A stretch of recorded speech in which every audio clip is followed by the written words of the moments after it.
ಎಲ್ಲರಿಗೂ ನಮಸ್ಕಾರ.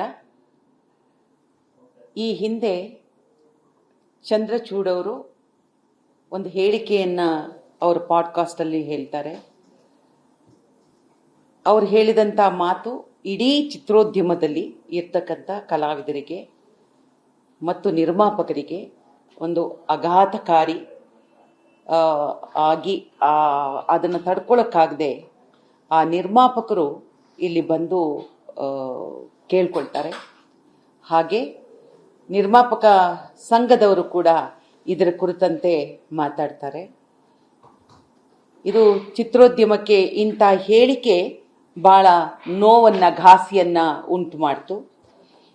ಈ ಕಾರಣದಿಂದಾಗಿ ನಾವು ಚಂದ್ರಚೂಡ್ ಅವರನ್ನ ಖುದ್ದಾಗಿ ಇದರ ಬಗ್ಗೆ ಹೇಳಿಕೆ ನೀಡಬೇಕು ಅಂತ ಕರೆದಾಗ ಅವ್ರು ನಮ್ಮ ಜೊತೆ ಬಂದು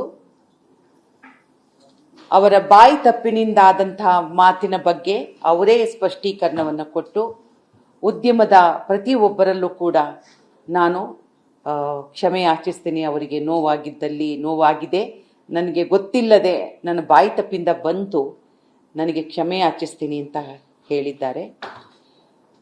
ನಾನು ಉದ್ಯಮದ ಎಲ್ಲರ ಪರವಾಗಿ ಅವರಲ್ಲಿ ಒಂದೇ ಒಂದು ಮಾತು ಕೇಳಿದ್ದೀನಿ. ಇನ್ನು ಮುಂದಕ್ಕೆ ಈ ಥರದ ಆಘಾತಕಾರಿ, ಅವಹೇಳನಕಾರಿ ಮಾತುಗಳನ್ನು ತಾವು ಹೇಳಬಾರ್ದು. ಮುಂದೆ ಯಾರೂ ಕೂಡ ಇಂಥ ಕೆಲಸವನ್ನು ಮಾಡಿದರೆ ಮಂಡಳಿ ಕ್ಷಮಿಸೋದಿಲ್ಲ, ಇದನ್ನು ಒಪ್ಪೋದಿಲ್ಲ. 100 ವರ್ಷದ ಹತ್ರ ಹೋಗ್ತಾ ಇದ್ದೀವಿ.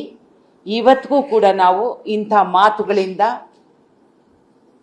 ನಮ್ಮ ಎಲ್ಲ ಸದಸ್ಯರ ನೋವು, ತಪ್ಪು ಸಂದೇಶಗಳನ್ನು ನೀಡ್ತಾ ಇದೆ.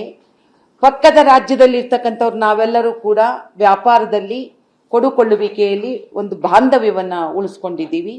ಇದಕ್ಕೆಲ್ಲದಕ್ಕೂ ಕೂಡ ನಮಗೆ ಧಕ್ಕೆ ಆಗುತ್ತೆ.